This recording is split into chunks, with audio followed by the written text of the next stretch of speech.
Salve família, um novo episódio de Criative-se começando. Eu estou empolgadíssimo para essa conversa. Tenho dois grandes amigos na mesa. E antes de apresentá-los, eu quero te convidar a compartilhar como tem sido a experiência Criative-se, o que tem gerado em você. Quero te lembrar, uma semana depois do nosso episódio, tem o guia em PDF da conversa, que você pode reunir seu time, você pode relembrar alguns pontos altos da conversa, e é sempre uma semana depois que você volta para pegar ali o guia em PDF da conversa e assiste um novo episódio. E eu nunca gosto de falar que é mais um episódio começando, porque não é só mais um. Essa conversa aqui pode ser única, pode ser assim um memorial de transformação, de ativação, de mudança, de um novo tempo na sua vida e na sua história. E hoje eu estou aqui, então, com grandes amigos que eu tenho a alegria de receber aqui no Eleve, depois de uma conferência incrível, depois de... faz bastante tempo, né? Final de semana passada. Alguns dias.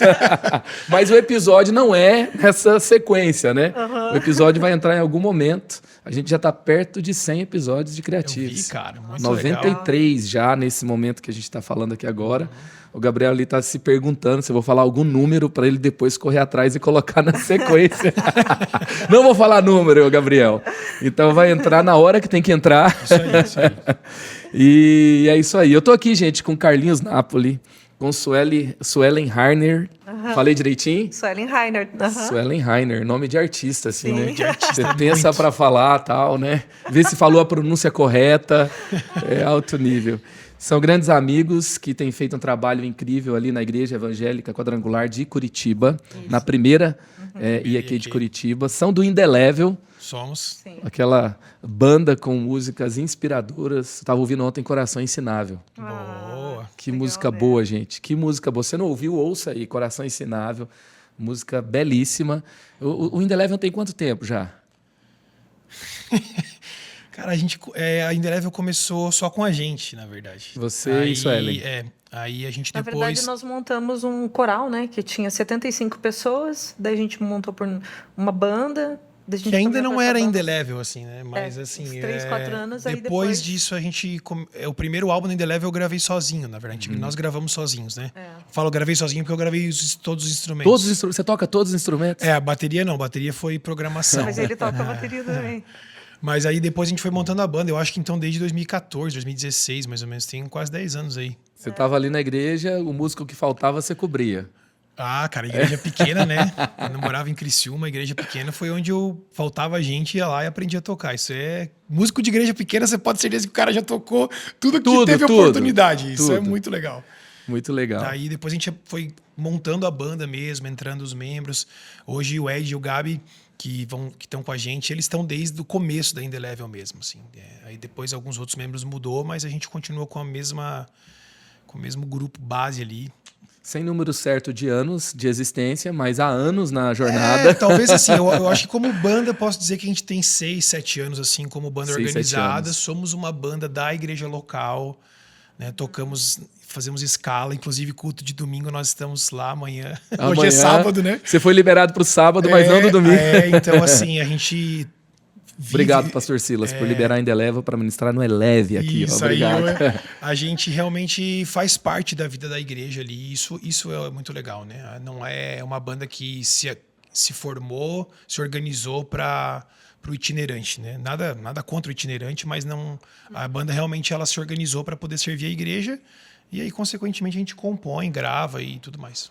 Então, eu tô aqui com um casal que é líder de jovens, um casal que tem uma banda, um casal de empresários, produtores artísticos e a gente tava falando aqui, né? Como esse episódio pode ser rico, quantas conversas podem gerar aqui. Se você não ouviu, não assistiu o episódio sobre liderança de jovens, quero te convidar a assistir, ouvir. A galera vai colocar o link aí que o Carlinhos Napoli participou. Ele participou também de um painel, que será um episódio, outro painel de conversa com outros líderes de jovens, para você saber mais, conhecer mais e ouvir mais do que ele tem para compartilhar. E hoje temos aqui Suelen, junto com o Carlinhos. Agora vai ser melhor, eu tenho certeza, né? Parece. E a gente está falando aqui, né? A gente vai falar de saúde emocional, a gente vai falar de arte, de produção artística. E vamos ver o que vai... Para onde vai essa conversa aqui, né? Mas eu estou empolgado. Então, assim, eu queria primeiro ouvir de vocês, né? A gente está num momento em que saúde emocional é um assunto tão sério, já não é mais aquela coisa assim de frescura, não é uma coisa demonizada, ainda que muita gente ainda tem um tabu ali de, né, como se não fosse uma pessoa tão espiritual, é uma coisa do demônio, né, hora que expulsa que acabou, e é um assunto sério. O nosso mundo tem também gerado muitos problemas, a nossa rotina, a pressão e a interação com a tecnologia, com as telas, com a informação, com muita informação, gerou esse ambiente, esse mal-estar, essa pandemia atual que está ali na saúde mental. E vocês têm história e têm algo para compartilhar sobre isso. Eu queria ouvir um pouquinho, né, de vocês, como que tem sido como vocês têm enfrentado essa questão no mundo atual. Gente, pastor, líder, né? Também com uma rotina estressante, muito atuante, também enfrenta essa batalha. E nada como a gente ouvir pessoas que têm lutado de uma forma saudável, vencido. E eu estou com expectativa de ouvir vocês sobre isso. Bom, algo que eu acho muito legal comentar, porque assim, por mais que seja algo que é atual, a gente olha para a Bíblia, a gente olha para profetas, principalmente ali para Elias, e a gente vê um estado super depressivo. Depois que ele matou aqueles 450 homens, ele estava exausto, né? Ele liberou muita adrenalina, ele estava em altas expectativas. Ele estava em altas expectativas do que ia acontecer com o povo, e o povo já começou a se corromper, ele estava acabado. Ele estava depressivo, ele estava muito mal. Então, a gente vê profetas passando por essa situação, e não é uma situação que você está em pecado. Né? Porque essa situação aí de deserto pode ser um tempo de encontro com Deus, né? Na casa do luto, às vezes tem muito mais reflexão do que um lugar onde tem festa o tempo todo, né? Quando você passa por uma depressão, você olha para trás e fala, cara, eu não sei como eu amadureci tanto, mas eu amadureci. A dor fez isso comigo, né? A oração fez isso comigo. Então... E a grande dificuldade para o cristão ainda tem, por incrível que pareça, né? Talvez você falou, a gente já não é mais frescura, mas para muita gente ainda é. Ainda é. Especialmente para quem ocupa um cargo de liderança, porque a ideia que se tem é que isso é falta de espiritualidade. E você passa a acreditar nisso. Você pensa assim, pô, eu não tô bem, então, quem sabe eu vou abrir mão disso daqui, eu vou parar de servir nisso, eu não posso pregar, eu não posso liderar louvor, porque eu não tô bem emocionalmente. Mas atrelar o espiritual às emoções já é um erro, certo? A gente sabe que o espiritual vai muito além. E a dificuldade muitas vezes é as pessoas abraçarem isso, entenderem que também quando você não está bem espiritualmente, você continua sendo espiritual. E abraçar as suas emoções espiritualmente falando pode trazer muitos benefícios, certo? Inclusive, se tem essa conexão, nós estávamos conversando com uma doutora que é teóloga também, ela é americana, chama Soreen Bacher, e ela é PhD em psicologia e é mestre em teologia. E ela fez uma análise de como aquelas pessoas na Bíblia que têm o chamado profético mostram que elas lutam emocionalmente. Então, ela quase que coloca como uma condição que aquele que tem chamado profético lá dos 5 ministérios, ele vai ter altos e baixos emocionais. Ele tem uma indignação, assim, Deus vai levar dentro dele você para os lugares assim de vales, para quê? Para que você sinta, porque o profeta precisa sentir. Né? Aí eu tô falando disso de ministério mesmo, para quebrar esse tabu, né? Então, o cara tem chamado profético, com certeza Deus vai permitir que você vá para altos e baixos emocionais, para que você sinta, para que você se identifique. Então, no meu caso, vou falar um pouco de mim aqui. Você sabe que o Mike Brodou, ele conecta o chamado, o profeta com a arte. Cara, ele fala que a arte é profecia. Isso. Dependendo da expressão como ela é gerada, ela é uma profecia, ela é uma perspectiva, uma visão, uma conexão. Enfim, Porque vamos lá. Para se tornar profético, tem que passar por dentro do profeta, né? Não é uma coisa que é aleatória, assim, que você aprende para transmitir. Nada contra os mestres, mas o mestre aprende para transmitir. É claro que é inspirado pelo Espírito Santo, mas o profeta parece que isso tem que passar por dentro ele dele gera algo, para né? poder ter aquela carga emocional na voz para que as pessoas sejam tocadas pela passou mensagem. por um período de muita melancolia, você fica muito sensível com os ouvidos, parece que tudo te irrita, as emoções, e você ora, parece que é tão clara a voz de Deus. Não sei se já passaram por isso, mas é uma hipersensibilidade em geral. Agora eu queria falar algo que eu acho bem interessante, né? Para ensinar, não sei como é que é aqui, mas nosso Instituto Teológico lá, a gente, para ensinar, mostra muito corpo, alma e espírito, né? Só que, na verdade, nós somos uma coisa só, e é muito complexo de tratar tudo isso. E a gente, como cristão, a gente precisa ser muito inteligente. Você precisa tratar o corpo, a alma e o espírito, né? E parece que a gente está cuidando só de uma coisa. Então, a gente vê muitos pastores, como você estava falando, com a síndrome do super-homem, né? Que se fala, que precisa estar bem, né? Aí ele cuida só do espiritual e o resto está mal. Então, de repente, a gente precisa olhar para dentro dessa situação. E foi o que aconteceu, né? Até nesse episódio do Creativity de liderança de jovens, o que polemizou a minha passagem por aqui foi polemizou nada. Não, polemizou que eu digo assim, o corte, né? Eu mesmo fiz um corte, eu mesmo, do meu jeito lá, filmei a tela e cortei e postei. Você filmou a tela e cortou? Eu gravei a tela, sabe? E, cara, teve muito compartilhamento e muita gente escreveu pra mim. Ah, que bom que você falou sobre terapia, que bom que você falou... Eu falei, cara, eu só compartilhei algo que fez parte da minha vida, porque a minha vida realmente mudou. Eu falo isso assim, óbvio. A minha vida mudou de verdade quando eu conheci Jesus, mas eu me tornei uma pessoa muito mais saudável emocionalmente, com capacidade de ir além. O meu potencial foi mais... alcançado no seu auge, talvez, ou mais potencializado. Minha vida foi mais potencializada depois que eu comecei a fazer terapia, cara. E assim, falando de forma clara, né? Não sei se vocês topam falar. Não sei, vamos ver. O que vocês enfrentaram, né, emocionalmente, né? Quais foram as batalhas diretas, né? Vocês passaram por depressão, transtorno de ansiedade, quase passaram, burnout. O que aconteceu? Porque no episódio você falou assim, olha, faça terapia. Isso. Você precisa fazer terapia. Eu vou falando, daí a Su vai organizando para ela falar também, que ela tem mais para falar disso do que eu acho. A gente estava enfrentando um momento bem difícil. Nós estávamos ambos servindo em tempo integral na igreja. Uma vida, uma correria, aquela coisa, né? Parece que realmente aqui no Brasil a gente tem essa ideia de que o cara tem que trabalhar muito, ele tem que estar sempre ocupado, ele tem que estar sempre... um elogio, né? Parece que é um mérito, assim, você ter um monte de mensagem não respondida no WhatsApp. Olha aqui, eu tenho um monte de mensagem... requisitado. Enfim, parece que tem esse status, assim, do cara ser ocupado. Eu tava numa situação assim... a Su estava enfrentando algumas coisas e eu comecei a acompanhar ela na terapia, e aí a terapeuta começou a perceber que eu não estava bem. E ela pediu para eu começar a ir sozinho, 1 hora antes. Ela pescou você. Ela me pescou. Eu realmente achava que aquilo era a minha forma de ser, que eu era aquele cara, às vezes meio tristonho, meio pessimista, sabe? Que era o meu jeito de ser. E ela mostrou para mim que não. Qual que foi aquela perguntinha que ela fez para você? A pergunta-chave, assim, que explodiu a minha cabeça foi: o que você gosta de fazer para descansar, para você mesmo? E eu fiquei em silêncio, cara, tentando achar alguma coisa, e eu não achava. Assim, falei, eu não vivo para mim, né? Eu descobri que eu era um viciado em problemas. Viciado em problemas. Eu não conseguia ficar tranquilo, assim, sentar... Você precisa da adrenalina do problema. Isso, era como se eu fosse viciado na adrenalina do problema. Eu precisava sempre ter alguma coisa para resolver. Se estava tudo calmo, eu ficava procurando, lembrando. Não, eu devo ter alguma coisa para resolver.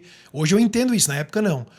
Tem alguma coisa para resolver, eu tenho alguém para ligar, eu ficava procurando, até encontrar alguma coisa para me incomodar. Aí chegava para você e falava, Su, eu tenho que resolver isso agora. E não era verdade, entendeu? Era pela necessidade de ter o problema. Muito workaholic. Muito, assim, muito viciado mesmo em resolver questões.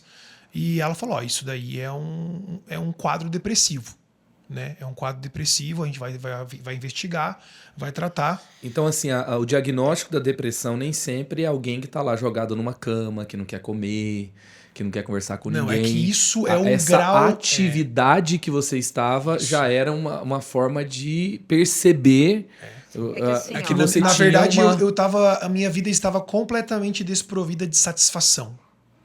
Eu não fazia as coisas por satisfação. A depressão, ela é um sintoma de várias doenças. Então, a depressão é um sintoma do TDAH, do transtorno bipolar, do burnout, da oscilação de humor muito intensa. Então, é um sintoma. Então, às vezes, não é porque você está com depressão que você está com a depressão. Às vezes é alguma outra coisa, é um combinho. Esse quadro, é né? Essa figura do cara no quarto, tudo mais, sem vontade de fazer as coisas. Não era o que você estava vivendo. Mais ou menos. Eu não tinha, como é que eu posso dizer? Eu não tinha a motivação para fazer essas coisas, sabe? Não era aquilo que me satisfazia, eu não tinha vontade de fazer as coisas. Só que eu não estava no ponto de estar enfiado num quarto, trancado, e eu sei que pessoas chegam nesse ponto, eu não cheguei nesse ponto, mas a terapeuta pescou que eu estava indo para esse lugar. Então ela sugeriu que eu procurasse um psiquiatra, conversasse com o psiquiatra para investigar o porquê que eu estava com todos aqueles sintomas, né? Para deixar bem claro aqui para quem está ouvindo a gente, né? Foram feitos testes, eu fiz vários testes, respondia questões, conversava com ela, não foi assim na primeira conversa que ela disse você está assim, foi depois da quarta conversa, depois de 4 horas de conversa, porque essa é uma medicina investigativa, né? Ela não é, você não pode ir lá e fazer um exame de sangue e dizer você tem isso. Primeiro ela avaliou você junto com a Suelen no consultório, nas sessões. Depois me avaliou sozinho. Depois te puxou sozinho. Isso. E começou então e fez essas 4 sessões para trazer um diagnóstico. Aí comecei a tratar, melhorei um pouco e tudo mais para encurtar a história. Depois eu achei que eu estava bem e tá aí o erro, pessoal. Esse é um erro, alerta aí. Eu resolvi parar de ter acompanhamento e não tô bom. Aí, cara, a conta veio depois. Aí eu tive uns episódios bem sérios, assim, físicos, assim, sabe? Físicos de ter paralisia corporal, sabe? Teve um dia que eu tava na igreja e simplesmente tive um episódio, assim, uma crise, assim, fortíssima. Tive que... nem me lembro direito, na verdade, minha memória não é muito boa, mas eu tive que sair correndo de dentro do auditório, procurar um lugar para poder me deitar no chão, porque eu não conseguia mais me aguentar com o meu próprio corpo, assim. Aconteceu algumas coisas assim. Aí voltei a fazer tratamento mais sério. E hoje o diagnóstico que eu tenho, assim, é de transtorno de ansiedade generalizada, né? Então o que eu trato é isso. O médico falou que você vai tratar. E o médico, o meu psiquiatra disse assim, que a única forma de eu não tomar mais medicação era se eu fosse um atleta de alta performance, assim. Aquele cara que corre todo dia, que gera muita atividade física. Ele falou, cara, que essa seria a única chance de eu não precisar mais tomar um remédio para poder controlar a minha ansiedade. Então eu tomo esse remédio diariamente. É tranquilo para mim. Melhorei muito mentalmente, né? Durmo bem, graças a Deus. E aí entrou outras coisas, né? Diminuição do ritmo. A minha terapeuta, minha psicóloga sempre pergunta assim, você tem praticado os teus períodos de nadismo? Que é o quê? Que é ficar uns períodos sem fazer nada, assim, 10, 15 minutos que eu paro só para mim mesmo, né? Então, eu aprendi a lidar com isso. Hoje eu sei já fazer a leitura de quando eu estou indo de novo para um lugar, porque o que pode ser uma consequência do transtorno de ansiedade? Pode ser entrar em depressão, de novo. Como a Suelen falou, a depressão é um sintoma do transtorno de ansiedade generalizado. E a gente aprendeu a conviver com isso, cara. E a gente acaba conectando com outras pessoas que também passam por isso, mas que não aceitam. Então, a minha dica é a seguinte, vamos pro prático aqui. Se você está desconfiado de alguma coisa, você não está dormindo bem, você tem dificuldade de se concentrar, você não encontra satisfação nas coisas que você gosta. Você gosta de fazer alguma coisa, mas aquilo não é satisfatório para você. Ou você está viciado em problema, você tem que ficar estimulando o teu cérebro o tempo todo. Cara, seria legal você trocar uma ideia com algum terapeuta. Isso é para aquele cara que é mais conservador. Mas também tem muita gente que acha que é TDA, que acha que é ansioso, mas na verdade ele só precisa dar uma acalmada. Só precisa organizar um pouco a sua vida. Então tem as duas coisas, mas vale a pena você prestar atenção É nesses sintomas que eu disse agora há pouco, né? Sono, alimentação, você não controla a alimentação. Até tem um episódio engraçado aqui. Teve uma vez que eu estava num dia que eles falam que você está ativado, esse é o termo que o terapeuta usa, que eu fui buscar minhas filhas na escola. Eu pensei assim, é engraçado, mas é triste. Eu pensei, vou passar no McDonald's e vou comprar um Mac para elas. Cara, eu estava tão ansioso que eu comi o meu Mac e o Mac das duas no carro antes de chegar na escola. De tão ansioso que eu tava, cara. Aí depois que eu comi tudo aquilo, que a minha barriga tava assim estourando, eu falei, cara, por que eu fiz isso? Mas porque era uma consequência da minha ansiedade. Eu precisava fazer alguma coisa para responder àquela ansiedade, né? E quem não conhece Carlinhos e Suelen, eles são pais de gêmeas. Isso. Duas lindas meninas. Então Quantos anos hoje? Tá com 9. 9 anos. Isso também é um item na equação. Não é um item na equação, né? Entra dentro da equação do todo da rotina, das emoções, de um determinado tipo de pressão. Então você comeu de todo mundo. Cara, assim, isso eu conto assim, foram momentos, né? Foram esses episódios que eu fiquei paralisado, esses dias assim. Aí você começa a aprender a se ler, né? Isso é muito importante, né? Se conhecer. Isso, cara, talvez perceber, assim, fala assim, olha. Perceber, isso não é normal, né? Sentimento de culpa constante. Sentimento de culpa constante, sentimento de insuficiência, porque aí como você é viciado em problemas, você precisa daquele estímulo, e isso é infinito, cara, você acha, eu não tô dando conta. Então eu sou insuficiente, eu não sou bom no que eu tô fazendo. É aquele pensamento de auto-boicote, assim, sabe? Que é a síndrome do impostor ali, né? Não sou bom o suficiente. Quando eu preparo para minha pregação, né? Prego, a pregação não ficou boa. É aquela coisa, você vai se boicotando, porque a tua mente mostra para você que o que você faz nunca é suficiente. Isso era algo que acontecia comigo, né? E hoje não estou mais passando por todas essas coisas. É claro que às vezes acontece, mas eu aprendi a ler os indicadores, né? E faz acompanhamentos, né? Vai na terapia. Manutenção. Vai no médico. Manutençãozinha. Sou feliz demais, não tenho vergonha de falar sobre isso, né? Às vezes alguém me zoa e tal, não tô nem aí. Né? A gente tem uma frase aqui, Nápoles, que é assim: a gente tem o 30 Semanas, é um programa terapêutico cristão que trabalha ferramentas terapêuticas com bases cristãs, com grupos de apoio. Que legal. E o pastor Cláudio, que é o líder do 30, ele fala assim, que tudo que você não consegue falar está fora de controle. Uau. Se você consegue falar, passei por isso, estou nesse estágio, às vezes tenho esse pico, eu descobri o sintoma dessa forma, significa que isso não está fora de controle na sua vida. Significa que há uma percepção. E às vezes essas pessoas que falam são consideradas menos espirituais do que os religiosos que escondem para lutar, para apresentar uma imagem perfeita. Isso é uma armadilha muito grande. Muito grande. Muito grande. Isso vai virando uma bolha e uma hora isso vai explodir, cara. E o estrago vai ser muito maior. Já que a gente tá falando sobre Eu queria ouvir a sua história, né? Assim, antes de eu falar da minha história, já que a gente tá falando sobre depressão, é legal falar também sobre suicídio, né? Agora a gente teve Setembro Amarelo. Sim. E aí eu estava conversando com um psiquiatra, que inclusive fiz um quadro para ele com uma temática dentro do trabalho dele. E aí ele falou para mim assim, Suelen, o que mata, né, não é o suicídio, não é a depressão em si, né? Porque, por exemplo, assim, qual é o país hoje que mais tem um índice de suicídio? É o Japão, né? Acho que o Brasil está em 7º lugar, se eu não me engano. Mas veja, ele falou assim, quem mais se mata é borderline e transtorno bipolar. Não é o depressivo, não é o ansioso, não é o, sei lá, tantas outras doenças, sabe? Então a gente precisa se atentar para isso daqui, é algo interessante para a gente pensar. Então, por exemplo, assim, no mundo, vamos lá, cada 100 mil pessoas, como é que é? 8 pessoas se matam no Japão por dia. Cada 100 mil habitantes, por cada dia. 100, isso. Só que se você fosse pegar as pessoas que têm o transtorno bipolar ou o borderline no mundo, e isolar, a cada 100 mil pessoas, 150 se matam.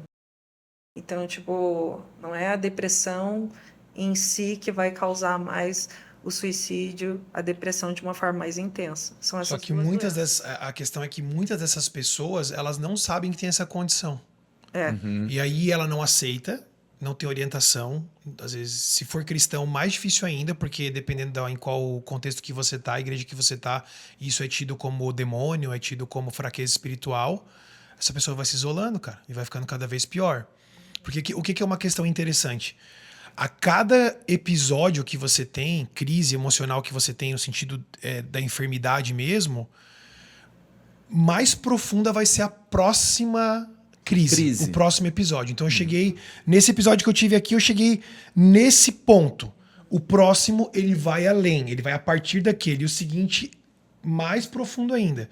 Então, quanto mais tempo você demora para encarar essa situação e ir fazer alguma coisa, mais risco você está correndo, mais risco você está colocando na tua vida. Entendeu? Então, quanto mais cedo, melhor. Quanto mais cedo, melhor. Então vamos lá, vamos ouvir a sua história. Então a minha história começa quando eu era pequena, né? Porque eu sempre me senti muito diferente das outras crianças. TDAH, né? Com um certo prejuízo na aprendizagem. Então as minhas notas eram muito baixas, um nível de dislexia também. E aí tem outras coisas que eu fui descobrindo depois dos 35 anos, outras doenças associadas, né? E só que assim, a minha família era muito desestruturada, então isso piorava muito a questão da comunicação. Tive algumas situações de trauma que foi bem intenso em diversas coisas na minha infância. Então assim, traumas que não são tratados, que não é conversado, que não tem um acolhimento familiar, é muito complicado. Então eu fui crescendo com isso. Orava, eu pensava assim, não, Deus já me curou com isso daí, tá beleza, né? Eu tô bem. Aí me formei em Belas Artes, na área de música. Fiz licenciatura em música, fiz canto lírico também. E, enfim, comecei a servir na igreja. Comecei a escrever pequenos musicais para a igreja. A cada 3 meses eu desenvolvia um pequeno musical. A gente usava esse musical como uma base para evangelização. A gente, com os artistas, ia para a rua, fazia flash mob, entregava panfleto e tal. Cara, começou a bombar o nosso culto. Uau. A gente pegou um culto com 150 pessoas. Quando a gente fazia os cultos temáticos, ia para 760. Foi crescendo. Na época, foi muito especial usar a arte como uma ferramenta de pregar o evangelho. E aí, no meio disso tudo, me veio uma história. Eu já vou entrar no assunto da depressão, vocês vão entender. Mas eu vi que Deus me deu de presente uma história que não era para aquele tempo, não era para aquele lugar. E eu comecei a escrever devagarinho aquela história. E eu era muito tímida para escrever por conta dos traumas da infância. Não é só, tipo, uma exposição, uma dificuldade. Eram apelidos, como tipo burra, como todo mundo ia embora. Eu olhava para o quadro e tentava conectar as frases para poder escrever. O meu cérebro não fazia isso. Né? Eu vejo assim como Deus me curou de tanta coisa e me capacitou, sabe? Então, onde que eu parei? A história, Deus me deu a história, você começou a escrever. E aí eu comecei a escrever essa história. E você viu que era algo diferente, né? Que era algo diferente. Que não era para aquele movimento de a cada 3 meses que os espetáculos que eram feitos. E aí, ao mesmo tempo, Deus falou para mim, calma, guarda isso daí aí. Ficou bem guardadinho. De tempo em tempo eu escrevia mais alguma coisa e tal. E aí, trabalhando na igreja, eu comecei a trabalhar intensamente. Eu amava a casa de Deus, só que eu ficava assim, ligada nos trabalhos da igreja, de manhã, tarde, à noite, atendia, trazia gente para casa e não parava. E aí Deus começou a me dar alguns sinais. Deus falou, olha, filha, se você não parar, eu vou te parar. Me deu uma palavra assim muito clara. E era a minha, entre aspas, a minha droga era o vício do trabalho, de estar na igreja, de falar com os outros. E eu gosto muito do dom do apostolado. Tipo, eu desenvolvo um projeto, desse projeto tá andando na igreja, devo desenvolver um outro. Era a minha paixão. E aí, uma pessoa veio orar por mim no final do culto, e essa pessoa falou assim, olha, Su, Deus me mostrou, ela orando, né, que você vai passar o tempo mais difícil da tua vida, mas que Deus vai mostrar o amor dele de uma forma que você ainda não conheceu.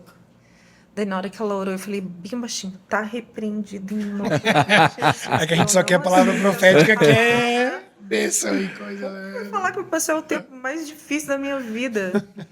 Deu 2 meses, Deu 2 semanas, desculpa, mais ou Foi menos. mais rápido do que De você repente, esperava. meu corpo parou de responder. Eu senti assim como se tivesse um peso no meu corpo muito grande. Minha cabeça fazia uma pressão, como se tivesse um batimento cardíaco dentro do meu cérebro. Alguns momentos minha bola do olho ficava bem grande, meu nível de adrenalina explodia e aí de repente eu entrava em exaustão. Quando acontecia isso, meu cabelo caía, descia para mim, acontecia uma série de coisas terríveis. Eu sentia quando a crise ia começar, meu corpo dava a entender que ia começar, daí eu já avisava o Carlinhos, vai começar. Daí eu ia para algum lugar para ficar calma. Quantas vezes no culto, eu só ia para a igreja quando eu estava bem. Eu fiquei 1 ano e meio assim. E aí eu lembro que em alguns momentos eu estava no culto, estava uma bênção, e eu sentia o meu corpo começando assim, dando sinais. Eu indo para o 2º andar, deitando lá, esperando passar. Dor no corpo, chorando, sentindo uma sensação ruim. E eu lembro muito claramente de eu sentir sempre Jesus assim, bem pertinho de mim, como se ele me falasse assim, eu estou aqui com você, e eu estou sofrendo com você também. E aí, logo que eu entrei nesse período de deserto, que foi um período muito difícil, Deus falou assim para mim, você vai retomar esse projeto da história que eu te dei, e você vai cuidar das suas filhas, você vai dar atenção para elas, porque elas precisam. Eu lembro que eu falava, nossa, como é que eu vou parar a minha vida aqui na igreja? Eu faço tanta coisa importante, eu pensava, né? E aí Deus me parou para eu dar uma atenção para as minhas filhas e para trabalhar nesse projeto. E aí, quando eu comecei a trabalhar nesse projeto, eu digo que muitas músicas eu não me sinto, assim, compositora, porque as músicas vinham prontas. A história vinha, assim, de uma forma muito legal. E você tem a formação em canto lírico, né? Em canto lírico. Vinha tudo de mão beijada. Eu não desenhava, pedi capacitação para Deus para eu desenhar. Todos os desenhos do meu livro são os meus primeiros desenhos. Então, era um milagre todo dia. O seu livro, você escreveu, você fez os desenhos, você compôs as músicas e produziu o espetáculo. Gente, a gente está falando daquele que ouve a voz do coração. Isso. Que a Suelen é a autora do livro. Isso. E ela é roteirista também de um espetáculo belíssimo. A gente já está entrando na história, né? Eu li esse livro com os meus filhos. Às vezes era eu que li, às vezes era a Mari. Aí a gente ouvia a música depois no Spotify. Ai, é muito legal, muito legal, muito legal. É muito legal. Se você quiser, tem um videozinho no Instagram daquele que ouve a voz do coração, ou o meu, que é a Suelen Rainer, tá ali em cima, né? Você clica ali, você vai ver, assim, o que Deus fez, assim. Foi, tipo, incrível o que Deus fez. A gente pode passar o clipe aqui do... Ai, com certeza. Do musical? Feliz, É musical? É um musical. É um espetáculo musical. Um espetáculo musical que foi apresentado no Teatro Guaíra, gente. Para mais ou menos 11 mil pessoas. 11 mil pessoas. O Gabriel tá inquieto ali, dizendo assim, não, vai ter esse vídeo aí, vai ter para você colocar. Tem o link, manda pro Gabriel depois. O Carlinhos, sem ansiedade aqui nessa mesa, né? Peraí que eu já vou fazer agora, não, brincadeira. O clipe vai chegar aí. Eu faria isso, mas de verdade, vale muito a pena você assistir. Então você que tá no Spotify, pega esse trecho no YouTube. E por que então a voz do coração? Por que teria esse nome? Quem poderia ouvir a voz do coração? E por que será que um rei tão poderoso como ele abriria mão de estar em seu trono para viajar por tantos vilarejos apenas para escolher cantores reais? Eu tenho que ir buscar a minha avó no jiu-jitsu. Em meio a tanta gente, destacava-se uma moça com o nome de Valentina. A menina albina era desprovida de pigmentação da pele e dona de uma linda voz, que fazia com que qualquer um se silenciasse ao ouvi-la cantar. Nessa manhã, com um perfume de mirra no ar. Valentina estava a 2 passos de sofrer nas mãos das irmãs congômenas. As irmãs encontravam prazer em perseguir Valentina. Tentavam provocar a menina, não importava onde estivesse. Vamos lá, meninas. Se você pensa que pode conosco, você não pode não, você não não pode conosco, não! Tire essa ideia da cabeça, Almeida.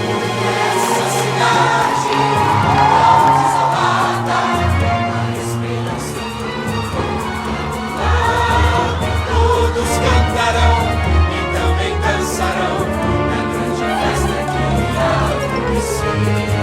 Que alegria, todo dia, nós esperamos algo acontecer.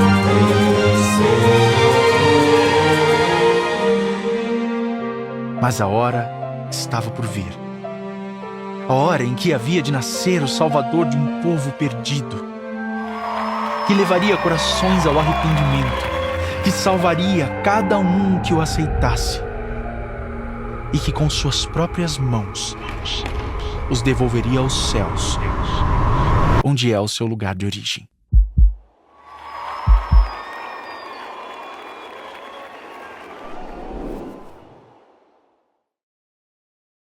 E a Suelen está falando um pouquinho da história de como nasceu. Aqui no Criativo, a gente ama ouvir a história de como uma expressão artística, criativa, vem à tona, como ela é gerada, né? Então você está contando pra gente e é uma história muito rica. Desse que eu fazia, eu lembro que tem um desenho que é uma casa. Pessoalmente, ela é linda, essa casa, esse desenho. Foram mais ou menos 42 horas fazendo essa casa. E aí eu colocava muita pregação e louvor para ouvir enquanto eu estava fazendo essas artes. E eu sentia que a presença de Deus me refazia. Quando eu terminava de pintar, de desenhar, durante ali algumas horas, 2, 3 horas, não sei, parecia que eu estava forte. A palavra de Deus, o louvor me refazia. Então, no tempo Parecia depressivo... não, você estava mais Parecia forte, não né? tava, É tão bom ouvir isso, né? Que assim, o remédio tem um papel. Tem. Mas o Sim. que a palavra, o que a adoração, o que você encontra no refúgio que você tem em Deus, o que você encontra ali não existe em outro lugar. Não, Não. não existe. Desculpa, eu atropelei você. Não, tudo bem. Mas eu sentia realmente Deus me refazendo, assim. Uau, Era é muito lindo legal. demais. E assim, eu comecei a entender que aquele era um tempo de deserto, e daí eu aceitei. Eu falei, cara, se é esse tempo para eu viver essa parada toda, se é um tempo assim que eu entendo que foi um tempo que Deus permitiu realmente, no meu caso em especial, então vamos lá. Eu falei, Deus, o que você quer de mim? Nesse tempo, eu tinha uma sensibilidade para tudo. Meu ouvido, minha mente, eu falava com Deus, eu sentia Ele muito pertinho de mim. E aí, tinha um pastor que eu admiro ele muito. Ele é muito inteligente. E ele é um homem muito cheio da presença de Deus. Júlio Pereira é o nome dele. E ele foi meu professor também.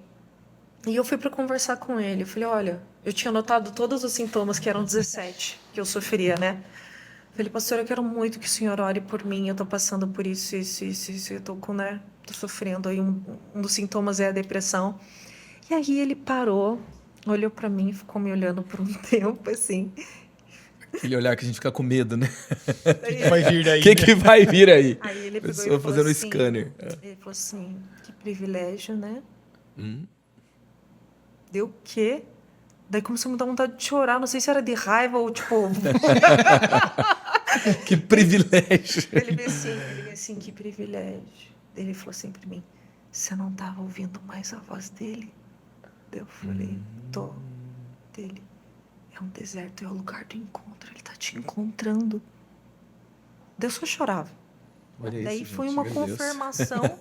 confirmação do tipo assim, ó, esse tempo depressivo é um tempo de encontro com Deus. E assim, só um detalhe, lembra que Deus falou que ele ia revelar um amor dele de uma forma que eu não conhecia? Uma das formas que Deus revelou esse amor, e só para quem entende meu histórico familiar vai entender por que Deus queria revelar o amor da parte financeira. Resumindo a história, para não dar tempo de contar, nós ganhamos uma casa linda. Linda. Deus nos deu uma casa, assim, bem perfil de casa americana, né, Carlinhos? Uma cozinha verde, oliva. Tipo, cara, Deus nos deu uma casa. Nesse período, Deus deu a palavra. Enfim, é uma longa história. Mas, para mim, é uma revelação do amor dele. Né? Deus mostrou pra gente que isso ia acontecer e veio realmente um empresário e falou, eu tive uma direção de Deus, né?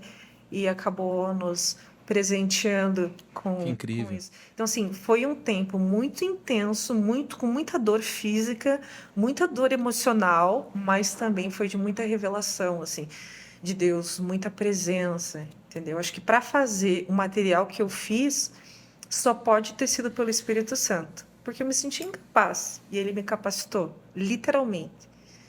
Então, Acho que uma das formas da gente avaliar a nosso momento de vida, porque tem dores que não estão gerando nada, Isso. certo? Porque tem, assim, eu posso ir para um deserto e entender que ali é um lugar de desistência. Ali é um lugar de abandonar tudo.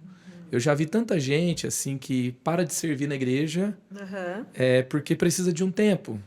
Mas eu encontro com elas depois de 1 ano, de 2 anos, elas não estão melhores. Elas não geraram algo que justifica, não, eu ouvi a Deus, eu dei uma desacelerada, eu me conectei com outras coisas, eu continuei amando a igreja, eu continuei amando Jesus e algo foi gerado aí. Agora, eu acho que a dor do deserto com Deus, ela é uma dor produtiva, ela gera algo. É igual a gravidez, a gestação, né? É desconfortável. Eu nunca gerei ninguém, né? Mas eu tenho do meu lado, inclusive era para ela estar aqui entrevistando vocês junto comigo. Não veio porque ela tá totalmente sem voz. Tá dirigindo um espetáculo agora do college. O pessoal arrancou a voz dela lá e ela não conseguiu. Mas a Mari, né, na gestação dos nossos Big Tree lá, não é This Is Us, mas tem Big Tree lá em casa. Eu vi muito a entrega dela, é inexplicável, né? E eu lembro dela aconselhar uma discípula e falar: olha, tem vida sendo gerada, não é uma dor do nada. Uma dor, quando você está nesse momento de intimidade com Deus, vai ter uma geração de vida, né? É a reciclagem da dor. Então, essa que é eu acho que essa que é a grande questão, né? Quando nós falamos de estar com o espírito forte. Se teu emocional tá fraco e o teu espírito também tá fraco, cara, provavelmente o que você vai colher é algo muito ruim.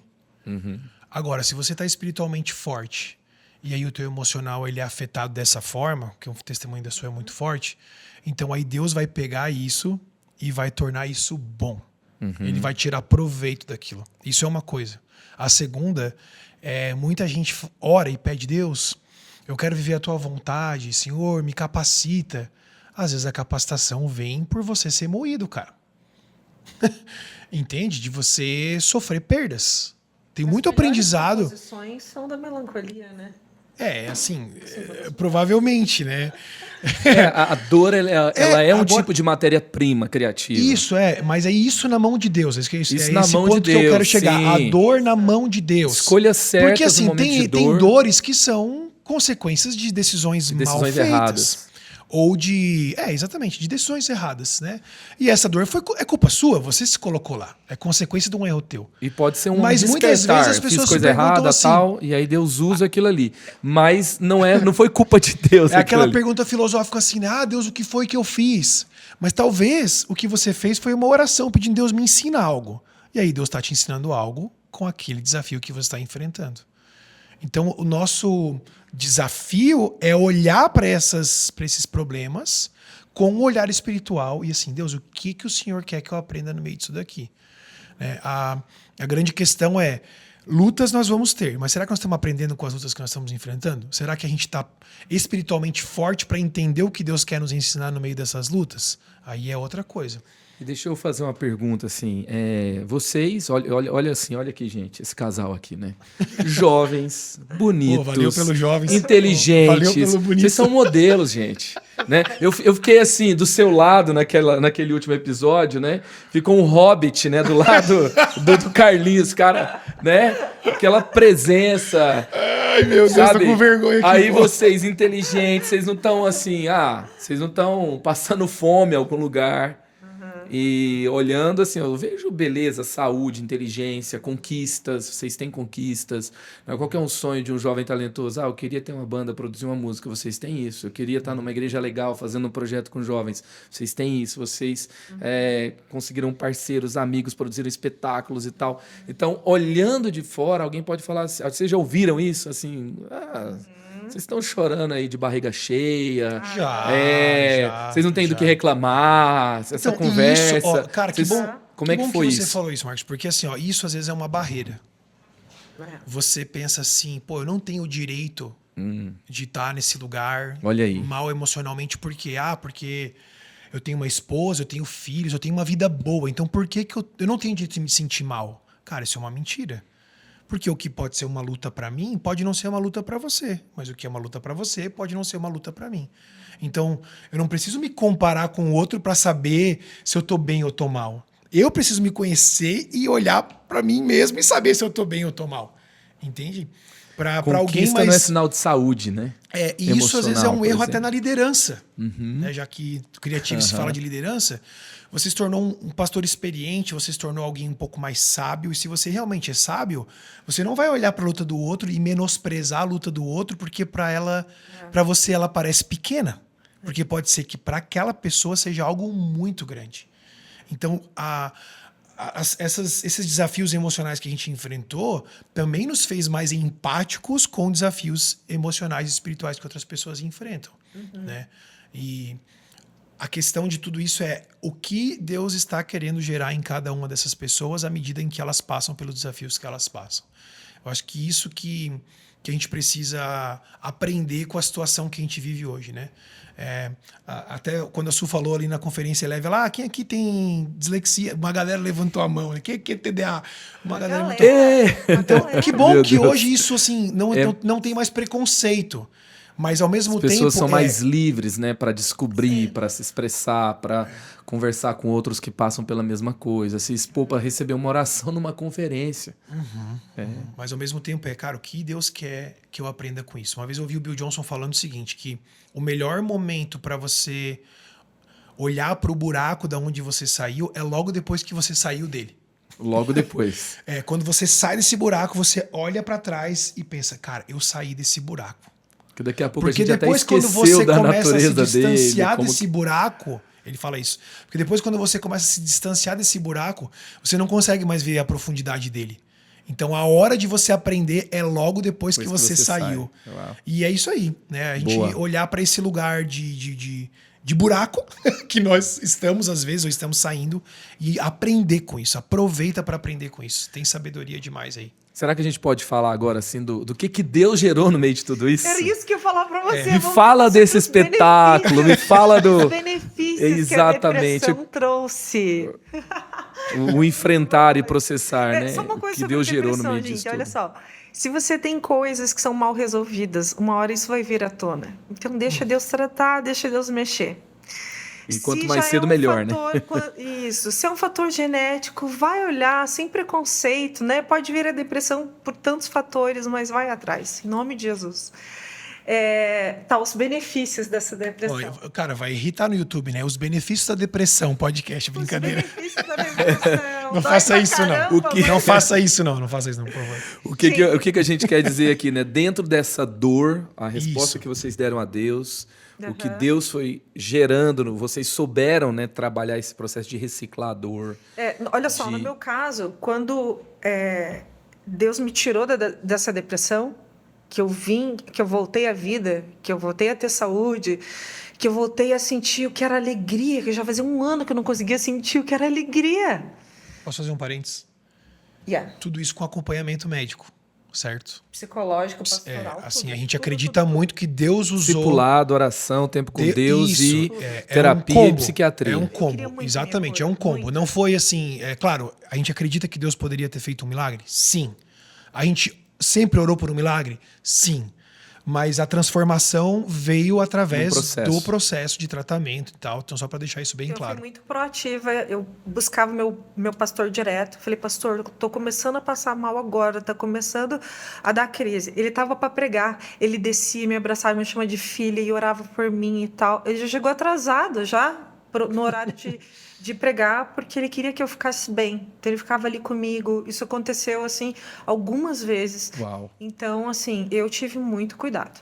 Mas porque eu pedi, porque eu incomodei, porque eu quis, entendeu? Olha isso. Porque eu quis. Muito bom. Queria a minha cura. E o que Deus fez no meio de tudo isso? Benefícios da depressão. Primeiro, você apanha, doído. Mas, assim, a primeira coisa que eu percebi foi a alegria de estar bem. Todo dia eu falava, Deus, eu tô bem. Eu tô sentindo alegria. Eu queria rir sem parar, que nem uma retardada. Porque eu voltei à vida. Você só dá valor a uma coisa quando você perde. Se você viver na escuridão por muito tempo e não saber o que é alegria, quando você volta a ter alegria, você quer curtir cada segundo. Você quer sair de casa, você quer falar com as pessoas, você quer estar bem. Outra foi uma maturidade muito grande. Nesse período, Deus falou muito comigo sobre inveja e sobre pessoas que Deus queria que eu não trouxesse mais para dentro do meu lar. Então, nessa maturidade, a gente teve muito... como se Deus tivesse dado para a gente o entendimento de como mudar a dinâmica da nossa casa. Isso, dinâmica. Então, a gente mudou vários hábitos, né? Várias A coisas. gente percebeu que existiam muitas coisas dentro da nossa rotina que nos faziam muito mal, entendeu? Em questão de atividades mesmo, no geral, assim. E aí, terminou o processo de escrita. Aí eu falei, Deus, vamos lançar o livro, né? Eu perguntava tudo para Deus, assim. Deus, quando, como, aonde eu vou, orçava, e Deus ia abrindo as portas, foi muito legal. E no dia do lançamento do livro, a gente fez uma festa, conseguimos um teatro lindíssimo lá em Curitiba, foi muito legal. Aí um coral infanto-juvenil cantou, tinha um piano de cauda, foi muito top. E eu falei, Deus, a gente tem R$7.000 para pagar para a gráfica, mas que seja vendido como o senhor, né? A gente vendeu 7.500, não foi? 7.200. R$7.200, sobrou 200 entre os dois. Então, assim, a gente viu o cuidado de Deus em tudo. Aí, quando começou... Só que antes de lançar o livro, Deus já falou para mim, olha, deu um direcionamento para nós. Faz o projeto de lei de incentivo à cultura para fazer o espetáculo, né? E aí nós começamos a correr atrás de tudo. Assim, ó, o lance do projeto no Teatro Guaíra é uma história tão linda, tão maravilhosa, tão cheia de milagre, que se você escutar, se desse tempo da gente contar toda a história, vocês iam ficar assim de cara com o que Deus fez. Mas assim, um dos benefícios que eu quero trazer é a salvação. Por quê? Nós tivemos que fazer audição para pessoas que não eram cristãs. Nós contratamos mais ou menos 80%, 70% não eram cristãos. Do elenco do musical. Do elenco. E eu queria isso. Né? Acho que até comentei contigo já, eu queria muito isso, porque o texto do espetáculo, ele faz com que a pessoa tenha um encontro com Jesus. E você disse que teve até uma barreira natural que levou você a incluir pessoas que não eram da igreja, né? Porque você precisava de pessoas para entrar num teatro Guaíra, para entrar na lei de incentivo à cultura. Que precisava ter o DRT, que é a precisava ter o DRT e não de tinha... artista. todo mundo na igreja que compusesse, que se adequasse. Então, você incluiu mais pessoas. E como Deus conduz, né, ali no processo, mostrando, não, é isso mesmo que eu quero fazer. Podia ser uma coisa da sua cabeça, mas Deus foi confirmando e essas pessoas tiveram que ler Bíblia, ter experiência com Deus. Eles liam um versículo, eles começaram a ter um contato com a palavra de Deus. E, em especial, eu acho que vale a pena contar o que aconteceu em cena. Nós tínhamos um dos atores que fazia o papel de Jesus e ele era ateu, o Caio, né? E aí o Caio, em cena, ele relatou que no segundo dia de apresentação, ele estava em cena e, de repente, ele começou a sentir um sentimento diferente, um negócio diferente. Ele começou a chorar sem parar. Falou que quase que ele não conseguiu fazer as falas dele. E ali foi o momento onde ele sentiu a presença de Deus, que ele disse que ele sentiu uma humanidade. Ele não sabia como descrever a presença de Deus. Mas, assim, no palco, era uma presença de Deus incrível. Incrível. E todo mundo sentia. Todo mundo sentia. Todos os atores. Tipo, era incrível, assim. E assim, eu falei para você que a gente atendeu mais ou menos 11.000 pessoas, né? Então, quando terminava o espetáculo, eu ia no hall ali e eu olhava, observava as pessoas. Eu via muito professor, eu já falo por quê, professor, mas eu via muita gente chorando, saindo chorando, com um encontro, tendo um encontro com Deus, assim, de uma forma muito especial. No período da tarde, a gente atendeu mais ou menos 6.000 crianças, né? Da rede pública de ensino, casas lares, filhos de carrinheiros e por aí vai. E a noite foi aberta ao público. Em resumo. Em resumo. O benefício disso tudo era que, se não tivesse parado lá atrás, e ido para a caverna, para o deserto, nada disso teria sido gerado. Exatamente. Então, artisticamente, todo esse trabalho foi gerado, que foi o livro, as músicas, depois do livro, o espetáculo, e do espetáculo muita gente foi alcançada. Que era algo que não tinha a ver conosco, né? Às vezes a gente fica olhando muito pra gente, né? Ah, eu quero estar bem, mas Deus estava gerando algo que ia alcançar muitas outras pessoas através daquele lugar de escuridão, daquele lugar de doença, digamos assim, né? A partir dali, tudo isso foi gerado. Eu tenho uma experiência, assim, num dos dias, né? Eu participei da produção do espetáculo e lá no Guaíra é um teatro antigo, assim, então ele tem aqueles camarotes laterais, assim, sabe? E não estavam liberados, né? Aí teve um dos dias que eu falei, eu vou subir e vou assistir o espetáculo, que eu não ficava na house e não conseguia assistir muita coisa. E, cara, o Espírito Santo veio e falou, você imaginou que você ia ver isso aqui um dia na tua vida? Eu falei, não, senhor. Ele falou, pois tá aí, ó, curte. Foi como se o Espírito Santo tivesse falado. Aí me veio na cabeça tudo, cara, que a gente tinha passado para aquilo ser gerado, sabe? Nossa, quantas... Meu Deus, cara, inúmeras situações de frustração mesmo, né? Porque nesse período que a Su não estava bem, ela teve que se afastar um pouco das atividades ministeriais dela, na intensidade da qual ela fazia. E isso era difícil para ela, porque ela era muito ativa, e aí também as pessoas não entendiam. Enfim, era uma confusão, era difícil de entender o porquê que estava acontecendo, né? Mas aí depois que você vê o que precisava acontecer a partir daquele lugar, é diferente. Então, o desafio no meio disso é o quê? É acreditar que Deus vai tirar alguma coisa e vai produzir alguma coisa boa no meio dessa bagunça que você está vivendo hoje. O Senhor nos levou para lugares assim que a gente não imaginava, né? Fui tomar café com o governador do estado, levar os atores lá para interagir, para convidá-lo para assistir o espetáculo, para ele apoiar para Sanepar, entrar. Ter o reconhecimento, né? O Teatro Guaíra hoje, o Centro Cultural Teatro Guaíra é o maior produtor de cultura da América Latina, em volume, né? Não é simples entrar lá dentro. Não. Então tem... Não, assim, dá uma história longa. Dá pra gravar 1 hora de assim, episódio contando passo a passo aqui. E é uma história muito rica, Então, muito inspiradora, porque muitas pessoas estão na igreja, têm um sonho de...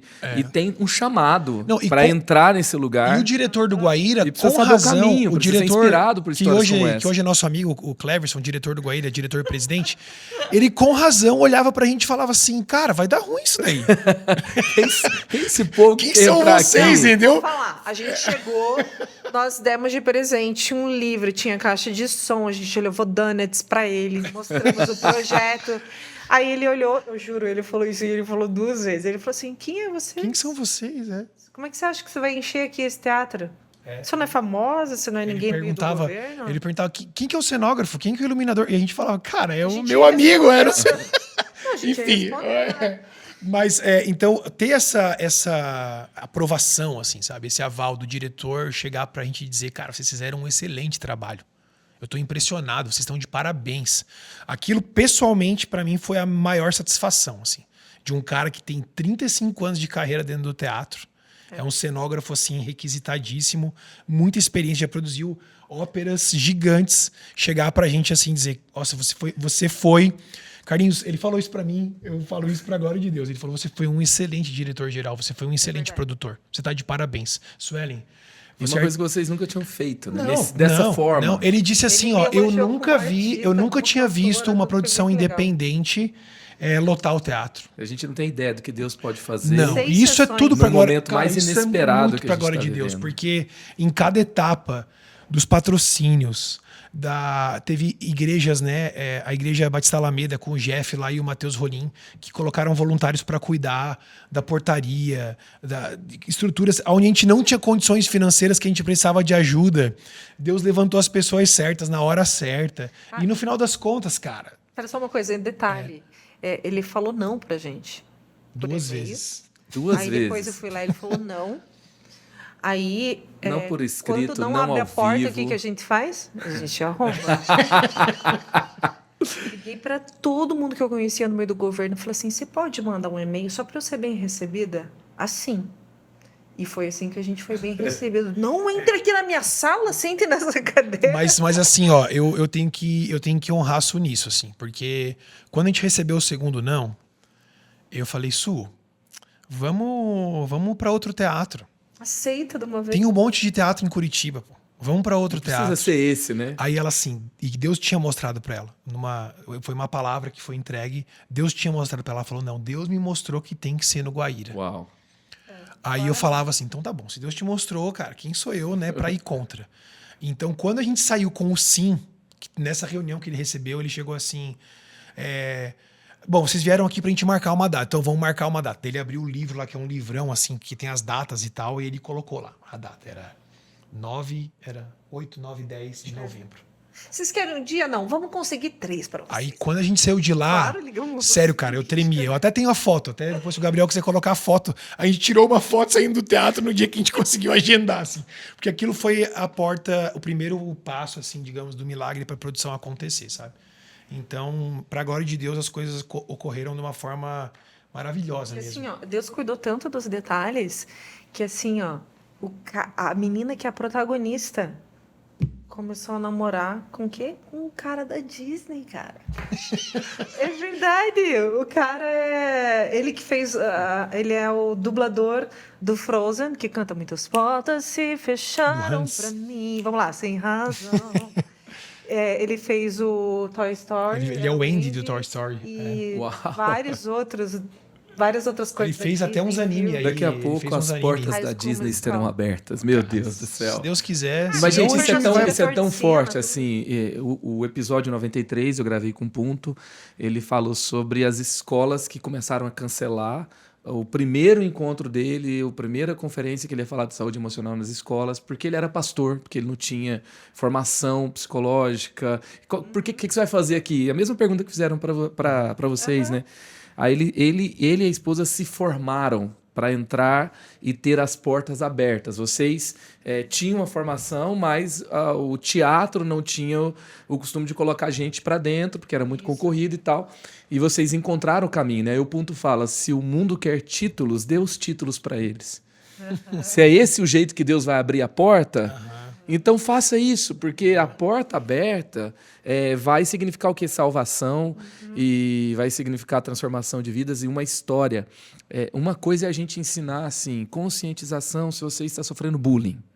Conscientização se você está recebendo palavras que vão matar o futuro que Deus tem para você.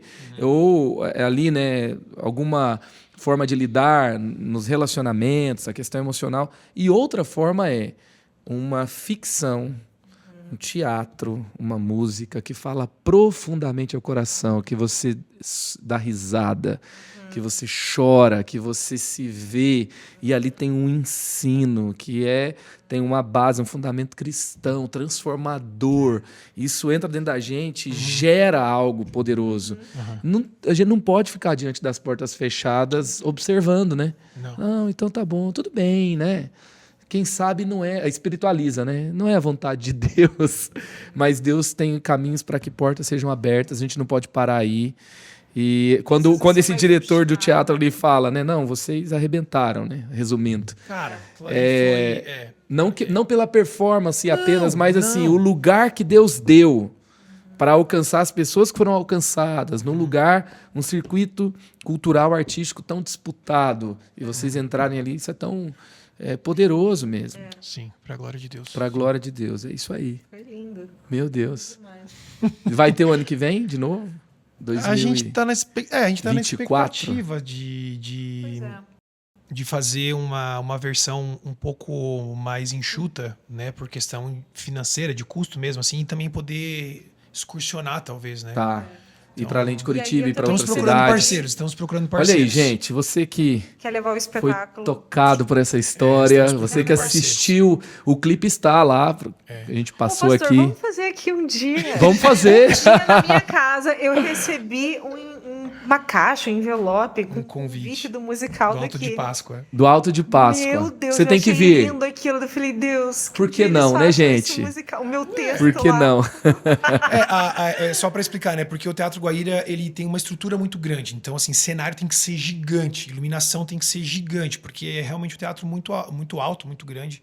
Então agora... Ele não tava assim, falando do nada, né? Quem são vocês? Porque o negócio é grande. O medo dele era esse, era de a gente passar vergonha. Ele falava assim, o meu medo é de vocês virem aqui passar vergonha. E aí eu comecei a ficar com medo, mas eu acordava de madrugada assim, ficava pensando, meu Deus, será que o cenário vai ficar bom? Será que a luz vai dar conta e tal? Deus curadinho da depressão desse jeito. Da ansiedade. Só para vocês terem noção, ó, a gente precisava pensar em cenário, cachê de atores, bailarinos, diretor artístico, diretor-geral, iluminadores, iluminação, som, figurino, maquiagem, locais de ensaio, aluguel de teatro, todo tipo de divulgação, equipe de staff, cenário, arquiteto, disque, ingresso, alimentação. Gente, assim, ó, a lista vai indo. Não é assim, vamos fazer um evento. Não. Como aprenderam e cresceram, né? Nossa, muito cara, bom. muito. Pra Isso gente aí. fechar aqui, assim, quais seriam assim as palavras que vocês poderiam dar para nem todo mundo que passa por uma crise, estou usando essa palavra aqui, né? Um momento de crise na saúde mental, emocional, e nem tem também o chamado para as artes. E também nem todo mundo que tem o chamado para as artes vai passar por esse lugar. Então vocês têm esse episódio aqui, a gente falou dessas duas coisas que elas se misturaram. Ministério, saúde emocional, um chamado para as artes na sociedade de transformação tão relevante. E quais seriam as palavras que vocês poderiam dar, tanto numa direção quanto outra? Saúde emocional, produção artística, para quem está ouvindo a gente. Pode ter indicação. Aqui Primeiro, todo mundo no final dá indicação também de livros. Se vocês quiserem, a gente não é tão indica. culto assim pra Se indicar vocês livro. não quiserem indicar. Uma indicação de livro eu vou fazer aqui. Aquele que ouve ouve a voz do coração. Aqui, ó. Leia com seus filhos, dê para os seus filhos. Sensacional. você não E tem também que- para ouvir, ouça Indelével. Eu procurei lá em casa, só que eu verdade. mudei agora. Eu não consegui achar para trazer, né, o livro para mostrar aqui. Eu falei, cadê o livro aqui na estante? Mas Então, beleza. Assim, Isso que eu tô falando, eu acabei de mudar as coisas das caixas, não consegui achar. Enfim. dicas importantes. Primeiro, a identidade em Deus. Você precisa conhecer o que Deus diz a teu respeito e concordar com as coisas que Deus diz a teu respeito. Boa. Só conhecer não adianta, tem que concordar com ela. Conhecer e concordar. Se Deus me diz que eu não sou mais escravo do pecado, eu não vivo mais escravo do pecado. Se Deus diz que eu sou uma feitura da mão dele, ou seja, eu sou feito especialmente para a obra, eu preciso concordar com isso. Eu preciso concordar com isso. Quando eu discordo, eu estou em desacordo. E desacordo é desobediência, desobediência é pecado. Então, espiritualmente falando, você precisa conhecer o que Deus diz a teu respeito. Muito E bom. segundo, Deus fez as pessoas diferentes. E Deus deu talentos, dons. Então, não é porque alguém não reconhece que você vai desistir, cara. Não é porque não tem ninguém vendo aquilo e dizendo, nossa, que legal que você é, que você vai achar que aquilo não é para você. Então, insista um pouco mais, invista um pouco mais, aprenda um pouco mais, capacite um pouco mais e vá em frente, porque uma hora você vai perceber que tem outras pessoas que precisam daquilo que você tem, daquilo que você é. E você vai ser muito usado como instrumento para abençoar outras pessoas assim. E isso serve para artes. Muito bom. Se você pegar assim, grandes compositores aí, grandes artistas, que eu sou do rock, então assim, eu gosto muito de rock, sempre gostei. Cara, os caras que eu mais gosto como vocalistas, como compositores, eles eram caras incompreendidos na adolescência. Sofriam muito bullying, eram excluídos. E aquilo gerou neles, assim, muitas coisas para depois eles se tornarem grandes vocalistas, grandes compositores. Então, talvez você esteja nesse momento hoje achando que é para você desistir, mas não é. Muito bom. Eu acho que a gente que conhece a Jesus, a gente realmente precisa amar Ele acima de todas as coisas para que o nome dele realmente seja glorificado. E eu acho que quando existe esse amor, essa intensidade com Jesus, aí sim eu acredito que existe um direcionamento claro, uma capacitação que vem do Espírito Santo. Talvez você seja alguém que é improvável, como eu era improvável, né? Uma criança com tantos problemas, com tantas questões, e aí Deus escolhe alguém que é improvável, que é o piorzinho de todos, e essa pessoa que aprende a amar Jesus, e Deus acolhe, e quando ele acolhe, ele mostra a glória dele. Agora, em relação à melancolia, digamos que você não está em depressão, mas você já tem um temperamento melancólico, centraliza isso e projeta isso para fazer Jesus conhecido, seja através de um desenho, de uma poesia, de uma escrita, de uma pregação, mas que tudo que você vai fazer seja para a glória de Deus. Dentro do teu trabalho, eu acho que Deus vai te direcionando. Eu acho que é isso, pastor. Muito bom, muito bom. E eu quero indicar mais uma aqui. Carlinhos pregou na Eleve Conference 2023.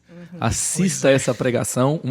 Vou falar aqui só uma das frases que me marcou. Já? Ainda não. Ainda não. Na hora do episódio vai estar. Tá disponível já. Tá disponível. Eu me confundo aqui, meu Deus do céu. Não é ao vivo, não é ao vivo. Vai, pergunta de novo, vai. Tá disponível a pregação? Tá disponível, tá no canal Eleve, pega lá. Tá sensacional. Então, uma das frases que me marcou foi que a autocomiseração, ela é tão pecado quanto o orgulho, só que é um pecado que parece bonito para nós. Você citou Tim Keller, né? Uma frase Sim. mais ou menos assim. O complexo de inferioridade. Complexo de inferioridade. Tão prejudicial quanto o orgulho, né? A autoestima elevada, desequilibrada. Mas a gente acha bonito, né? Mas é bonito, porque parece que, nossa, que legal, o cara é humilde, ele é modesto, mas isso não tem nada a ver com modéstia, nada a ver com humildade. Então assiste lá. E uma coisa da conversa aqui que eu tenho percebido, que eu quero reforçar aqui no final, né? Eles foram para tratamento, para cura, para intimidade com Deus. E eu achei muito legal quando a Suelen falou que os hábitos mudaram. Então, assim, nenhum remédio vai mudar seus hábitos. Porque às vezes parece assim, né? Eu comecei o tratamento do TDAH. Nos 2 primeiros meses parece que resolveu toda a sua vida, né? Pronto, tô no céu agora. Só que depois você vê que o remédio não vai fazer você parar quando tá cansado, não vai fazer você dormir na hora certa, não vai fazer você mudar o que você come, a sua atividade física. Isso é uma coisa que você tem que mudar, você tem que crescer. Então, se você está passando por um processo de cura, de tá sendo ali, né, sobreviveu uma etapa importante, estabilizou, veio um tratamento que estabilizou, o que você vai mudar agora? Sua vida tem que mudar. Então, eu aprendi também com eles aqui, com essa conversa. E vocês entenderam, né, por que eu amo esses dois, por que eu amo Carlinhos e Suelen. Eu só senti que Mariana não esteve aqui com a gente hoje, mas quem sabe na próxima... E quem sabe a gente pode estender um pouquinho os detalhes dessa produção artística. A gente ama muito essa casa, amamos muito vocês, a gente se sente em casa em estar aqui. Então, eu agradeço, eu e o Carlinhos, né, de todo o coração. Tô triste que ele não vai pregar hoje, porque ele ia pregar a minha mensagem preferida, mas é pra te dar um gostinho pra dar certo. Que a gente tá começando série, da próxima. Que isso, cara. Fica pra amanhã que você prega nos Adãos aí. Não tá entendendo, é que Pastor Silas. Não, você não tá Eu prego em entendendo. Curitiba amanhã. É que eu gosto tanto desse lugar que eu quero que você chame a gente de novo.